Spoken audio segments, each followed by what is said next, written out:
Dear students, Mary's physics ക്ലാസ്സിലേക്ക് ഏവർക്കും സ്വാഗതം. എനർജി മാനേജ്മെന്റ് എന്ന 7ാമത്തെ ചാപ്റ്ററിലെ ക്വസ്റ്റ്യൻ ആൻസേഴ്സ് ആണ് ഈ വീഡിയോയിൽ ഡിസ്കസ് ചെയ്യുന്നത്. Page number 167. ഒന്നാമത്തെ ക്വസ്റ്റ്യൻ നോക്കുക. In a way most of the important energy sources of today can be said to be solar. Which of the following does not belong to the solar energy? Fossil fuel, energy from the wind, nuclear energy, biomass. നമ്മൾ ഉപയോഗിക്കുന്ന പല sources of എനർജിയും ഒരർത്ഥത്തിൽ solar എനർജിയിൽ നിന്നുള്ളതാണ്. ഇവിടെ തന്നിരിക്കുന്ന ഓപ്ഷനുകളിൽ solar എനർജിയിൽ പെടാത്തത് ഏതാണ് എന്നാണ് ചോദിച്ചിരിക്കുന്നത്. ഫോസിൽ ഫ്യൂവലും ബയോമാസും പ്ലാന്റ്സിന്റെയും ആനിമൽസിന്റെയും ഡീകോമ്പോസിഷൻ മൂലം ഉണ്ടാകുന്നതാണ്. അത് സോളാർ എനർജിയിൽ പെടുന്നതാണ്. എനർജി ഫ്രം ദ വിൻഡ് എനർജിയും സോളാർ എനർജിയിൽ പെടുന്നതാണ്. ഒന്നാമത്തെ ക്വസ്റ്റിന്റെ ആൻസർ ന്യൂക്ലിയർ എനർജിയാണ്. ന്യൂക്ലിയർ എനർജിക്ക് സോളാർ എനർജിയുമായി യാതൊരു ബന്ധവുമില്ല. രണ്ടാമത്തെ ക്വസ്റ്റ്യൻ നോക്കുക. Which of the following is a green energy? Coal, naphtha, biogas, petroleum gas. ഇതിൽ ഗ്രീൻ എനർജി ഏതാണെന്നാണ് ചോദിച്ചിരിക്കുന്നത്. റിന്യൂവബിൾ എനർജി സോഴ്സസ് പ്രൊഡ്യൂസ് ചെയ്യുന്നതെല്ലാം ഗ്രീൻ എനർജിയാണ്. ഇവിടെ തന്നിരിക്കുന്ന ഓപ്ഷനുകളിൽ കോളും നാഫ്തയും പെട്രോളിയം ഗ്യാസും ഫോസിൽ ഫ്യൂവൽസ് ആണ്. അത് നോൺ റിന്യൂവബിൾ എനർജി സോഴ്സുകളാണ്. അതിൽ നിന്നുണ്ടാകുന്നത് ബ്രൗൺ എനർജിയാണ്. സോ ഗ്രീൻ എനർജി ലഭിക്കുന്നത് ബയോഗ്യാസിൽ നിന്നാണ്. സോ സെക്കൻഡ് ക്വസ്റ്റ്യന്റെ ആൻസർ ബയോഗ്യാസ്. മൂന്നാമത്തെ ക്വസ്റ്റ്യൻ നോക്കുക. Write down the advantages and limitations of solar cooker.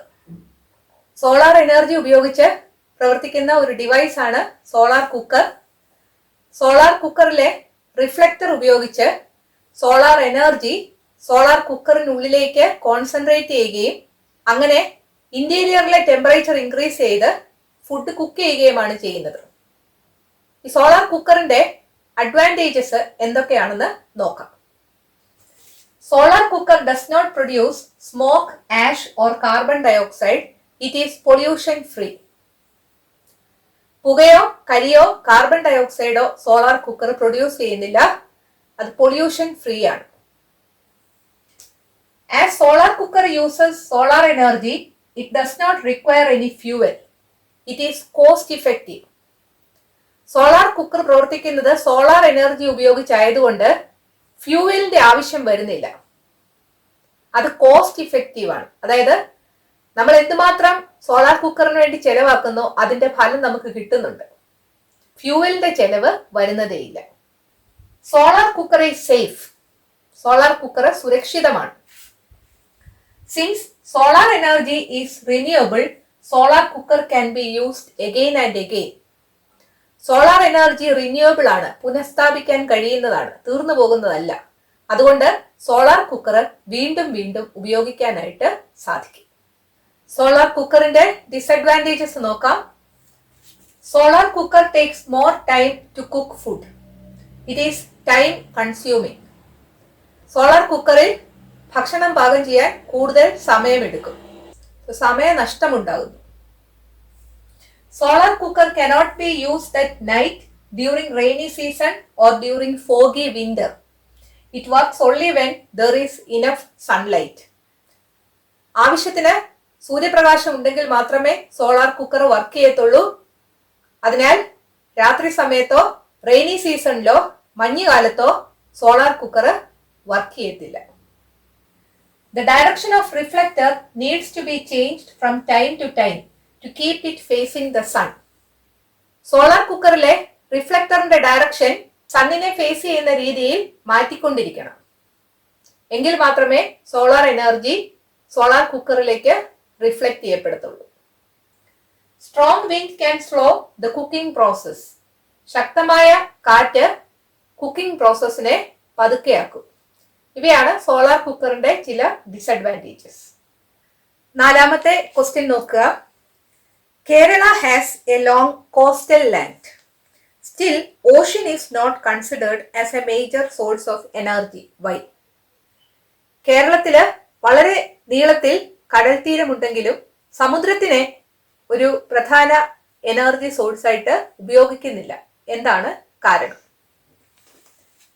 In Kerala strong waves are not produced. കേരളത്തിൽ ശക്തമായ തിരമാലകൾ ഉണ്ടാകുന്നില്ല. Also the rise in water during high tide is less than 1 metre. വേലിയേറ്റം ഉണ്ടാകുമ്പോൾ sea വാട്ടറിന്റെ level rice ചെയ്യുന്നത് 1 മീറ്ററിൽ കൂടുതൽ വരാറില്ല. So energy cannot be obtain from waves and high tides. അതുകൊണ്ട് വേവ്സിൽ നിന്നും ഹൈ ടൈഡ്സിൽ നിന്നും എനർജി ലഭിക്കത്തില്ല. That is why ocean is not considered as a major source of energy. അതുകൊണ്ടാണ് ഒരു മേജർ സോഴ്സ് ഓഫ് എനർജി ആയിട്ട് കേരളത്തിൽ ഓഷ്യൻ ഉപയോഗിക്കാത്തത്. 5ാമത്തെ ക്വസ്റ്റ്യൻ നോക്കുക. The graph regarding the calorific value of certain fuels are given below. Analyze the graph and answer the following questions. കുറച്ച് fuels കാണിച്ചിട്ടുണ്ട്. ആ ഫ്യൂവൽസിന്റെ കലോറിഫിക് വാല്യൂ ആണ് y ആക്സിസിൽ കാണിച്ചിരിക്കുന്നത്. ഗ്രാഫ് അനലൈസ് ചെയ്തിട്ട് ക്വസ്റ്റ്യൻസ് ആൻസർ ചെയ്യാനാണ് പറഞ്ഞിരിക്കുന്നത്. എ നോക്കുക. Which fuel has the highest calorific value? Which has the lowest? ഇവിടെ കലോറിഫിക് വാല്യൂ ഏറ്റവും കൂടുതലുള്ളത് ഹൈഡ്രജൻ ആണ്. ഏറ്റവും കുറവുള്ളത് ഡ്രൈഡ് കൗഡങ്ങിനാണ്. So hydrogen has the highest calorific value and dried cow dung has the lowest calorific value. B part നോക്കുക. How many kilograms of dried cow dung is to be burned to obtain the same amount of heat produced when 1 kilogram of LPG burns. 1 kilogram LPG burn ചെയ്യുമ്പോൾ ഉണ്ടാകുന്ന അതേ heat തന്നെ produce ചെയ്യാൻ എത്ര kilogram cow dung കത്തിക്കണം എന്നാണ് ചോദിച്ചിരിക്കുന്നത്. ഇനി ഒരു ക്വസ്റ്റ്യൻ ചെയ്യണമെങ്കിൽ കൗഡങ്ങിന്റെയും LPGയുടെയും കലോറിഫിക് വാല്യൂ അറിയണം. നിങ്ങൾക്ക് പരീക്ഷയ്ക്ക് ഇതുപോലൊരു ക്വസ്റ്റ്യൻ ചോദിച്ചാൽ കലോറിഫിക് വാല്യൂ തരും. Calorific value of cow dung is 6000 kilojoule per kilogram. Calorific value of LPG is 54,000 kilojoule per kilogram. Calorific value എന്ന് പറഞ്ഞാൽ 1 കിലോഗ്രാം ഫ്യൂവൽ കത്തിക്കുമ്പോൾ എന്തുമാത്രം ഹീറ്റ് എനർജിയാണ് പ്രൊഡ്യൂസ് ചെയ്യുന്നത് എന്നുള്ളതാണ്. കൗഡങ്ങിന്റെ calorific value 6000 kilojoule per kilogram എന്ന് പറഞ്ഞാൽ 1 കിലോഗ്രാം കൗഡങ് കത്തിക്കുമ്പോൾ 6000 കിലോജൂൾ എനർജിയാണ് ഉണ്ടാകുന്നതെന്നാണ്.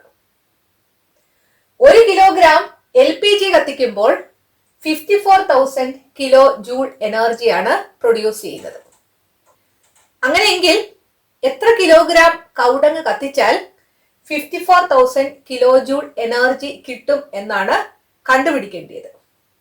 1 കിലോഗ്രാം ഡ്രൈഡ് കൗഡങ്ങും കൊണ്ട് 6000 കിലോ ജൂൾ എനർജിയെ കിട്ടത്തുള്ളൂ. നമുക്ക് വേണ്ടിയത് 54,000 കിലോ ജൂൾ എനർജിയാണ്. 6000ന്റെ കൂടെ എത്ര മൾട്ടിപ്ലൈ ചെയ്താൽ 54,000 കിട്ടും നോക്കിയാൽ മതി. അല്ലെങ്കിൽ 54,000 ഡിവൈഡഡ് ബൈ 6000 ചെയ്താൽ മതി. സ്റ്റെപ്പ് എഴുതിയിരിക്കുന്ന നോക്കാം. Heat produced by burning 1 kilogram of LPG is equal to 54,000 kilojoule. Heat produced by burning 1 kilogram of dried cow dung is equal to 6,000 kilojoule. Therefore, quantity of dried cow dung required to get 54,000 kilojoule of energy, that is equal to 54,000 divided by 6,000. അത് ചെയ്യുമ്പോൾ 9 kilogram എന്ന answer കിട്ടും. So 9 kilogram cow dung ഉണ്ടെങ്കിൽ 1 kilogram LPG ഉപയോഗിക്കുമ്പോൾ കിട്ടുന്ന heat energy produce ചെയ്യാനായിട്ട് സാധിക്കത്തുള്ളൂ. C part നോക്കുക. From the graph find out the most suitable fuel for household purpose. Justify your answer. Calorific value കൂടിയിരിക്കുന്ന ഫ്യൂവലാണ് ഏറ്റവും കൂടുതൽ ഹീറ്റ് എനർജി ബേൺ ചെയ്യുമ്പോൾ പ്രൊഡ്യൂസ് ചെയ്യുന്നത്. ഇവിടെ കലോറിഫിക് വാല്യൂ കൂടിയിരിക്കുന്നത് ഹൈഡ്രജൻ ആണ്. പക്ഷെ ഹൈഡ്രജൻ ഹൗസ് ഹോൾഡ് പർപ്പസസിന് ഉപയോഗിക്കാനായിട്ട് സാധിക്കത്തില്ല. കാരണം ഹൈഡ്രജന് എക്സ്പ്ലോസീവ് നേച്ചറാണ് ഉള്ളത്. അത് പൊട്ടിത്തെറിക്കും. അതുപോലെ അത് ഈസി ആയിട്ട് സ്റ്റോർ ചെയ്യാനും ട്രാൻസ്പോർട്ട് ചെയ്യാനും സാധിക്കത്തില്ല. ഹൈഡ്രജൻ കഴിഞ്ഞാൽ കലോറിഫിക് വാല്യൂ കൂടുതലായിട്ടുള്ളത് LPGക്കാണ്. LPG എന്ന് പറഞ്ഞാൽ ലിക്വിഫൈഡ് പെട്രോളിയം ഗ്യാസ് ആണ്. പെട്രോളിയം ഗ്യാസ് എന്ന് പറയുന്നത് പെട്രോളിയത്തിൽ നിന്ന് ലഭിക്കുന്ന ഒരു പ്രോഡക്റ്റ് ആണ്, അല്ലെ? അത് പെട്രോളിയം ഒരു ഫോസിൽ ഫ്യൂവൽ ആണ്. സോ ഫോസിൽ ഫ്യൂവൽസിൽ നിന്ന് നമുക്ക് ബ്രൗൺ എനർജിയാണ് ലഭിക്കുന്നത്. അത് എൻവയോൺമെന്റിന് പൊല്യൂഷൻ ഉണ്ടാക്കുന്നതാണ്, നോൺ റിന്യൂവബിളുമാണ്. സോ LPG ഹൗസ് ഹോൾഡ് പർപ്പസസിന് മോസ്റ്റ് സ്യൂട്ടബിൾ എന്ന് പറയാനായിട്ട് സാധിക്കത്തില്ല. നമുക്ക് വീട്ടിലെ ആവശ്യത്തിന് ഉപയോഗിക്കാൻ നല്ലത് ബയോഗ്യാസ് ആണ്. So biogas is the most suitable fuel for household purpose. ബയോഗ്യാസിന്റെ അഡ്വാൻറ്റേജസ് എന്തൊക്കെയാണെന്ന് നോക്കാം. Biogas is a renewable source of energy. ഇത് പുനഃസ്ഥാപിക്കാൻ സാധിക്കുന്ന എനർജിയാണ്. Its calorific value is relatively high. ബയോഗ്യാസിന്റെ കലോറിഫിക് വാല്യൂ ഏറ്റവും കൂടുതലല്ലെങ്കിലും മറ്റ് ഫ്യൂവൽസുമായിട്ട് കമ്പയർ ചെയ്യുമ്പോൾ അല്ലെങ്കിൽ റിലേറ്റ് ചെയ്യുമ്പോൾ അത് കൂടുതൽ തന്നെയാണ്. Biogas is produced from bio-waste deposited in a biogas plant. So environmental pollution can be reduced. Biogas പ്ലാന്റിൽ ഡെപ്പോസിറ്റ് ചെയ്യുന്ന ബയോ വേസ്റ്റിൽ നിന്നാണ് ബയോഗ്യാസ് ഉണ്ടാകുന്നത്. സോ ഈ ബയോ വേസ്റ്റ് ഡെപ്പോസിറ്റ് ചെയ്യാനുള്ള ഒരു മാർഗമാണ് ബയോഗ്യാസ് പ്ലാന്റ്. സോ നമ്മൾ ബയോഗ്യാസ് ഉപയോഗിക്കുകയാണെങ്കിൽ എൻവയോൺമെന്റൽ പൊല്യൂഷൻ കുറയ്ക്കാനായിട്ട് സാധിക്കും. നാലാമത്തേത്, burning of biogas produces only less smoke. So air pollution can be minimized. Biogas കത്തിക്കുമ്പോൾ ഉണ്ടാകുന്ന പുക വളരെ കുറവാണ്. അതുകൊണ്ട് എയർ പൊല്യൂഷൻ മിനിമൈസ് ചെയ്യാനായിട്ട് സാധിക്കും. 10ാം ക്ലാസ്സിലെ ഫിസിക്സിന്റെ മുഴുവൻ ടോപ്പിക്സും നമ്മൾ കവർ ചെയ്തു. വീഡിയോസ് കണ്ട എല്ലാവർക്കും നന്ദി. ഈ ചാനൽ സബ്സ്ക്രൈബ് ചെയ്യാൻ മറന്നു പോകരുത്. നിങ്ങൾക്ക് എത്ര തവണ വേണമെങ്കിലും ഫ്രീ ആയിട്ട് ഈ വീഡിയോസ് എല്ലാം കാണാനായിട്ട് സാധിക്കും. പരീക്ഷയ്ക്കായിട്ട് എല്ലാവരും നന്നായിട്ട് തയ്യാറാവുക. നിങ്ങൾക്ക് സാധിക്കുന്നതിന്റെ മാക്സിമം ശ്രമിക്കുക. ഏതെങ്കിലും കാരണവശാൽ നിങ്ങൾ വിചാരിച്ച മാർക്ക് നിങ്ങൾക്ക് ലഭിച്ചില്ല എങ്കിൽ ആരും നിരാശപ്പെടരുത്. ധാരാളം അവസരങ്ങൾ നിങ്ങൾക്ക് ഇനിയുമുണ്ട് എന്ന് മറന്നു പോകരുത്. എല്ലാവർക്കും നല്ലൊരു വിജയം ആശംസിക്കുന്നു. Thank you.